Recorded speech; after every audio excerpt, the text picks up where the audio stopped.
আসলে আমরা টাকা পয়সার প্রবলেমে আছি। সেটা আমাদের দেশের কোনো পলিটিক্যাল প্রবলেম না, এটা ইন্টারন্যাশনাল মার্কেটের প্রবলেম। ইন্টারন্যাশনাল মার্কেটে ইউক্রেন যুদ্ধের পরে যেভাবে ধস নেমেছে অর্থনীতিতে, গার্মেন্টসে এসে এটার মানে আমরা ভোগ করতেছি এই কষ্টটা গার্মেন্টস মালিকরা। 2023 সালে ডিসেম্বরে একসাথে 54% থেকে 60% বেতন বেড়ে গেল গার্মেন্টসে।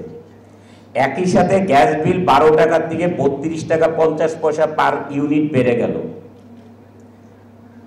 যিনি সরকারের দায়িত্বে ছিলেন তিনি আসলে গার্মেন্টসের বেতন বাড়াতে হবে দেশের পরিস্থিতির উপরে ভিত্তি করে, আমি বলবো ওয়ার্কারের জন্য এটা ঠিক করেছেন। গ্যাস বিল বাড়াতে হবে, গ্যাসের দাম বেড়ে গেছে ইন্টারন্যাশনাল মার্কেটে, আমরা গ্যাস ইম্পোর্ট করে আনি, আমি বলবো ঠিক করেছেন।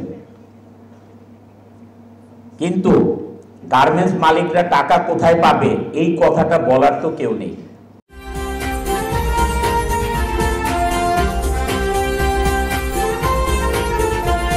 News vision digital multimedia.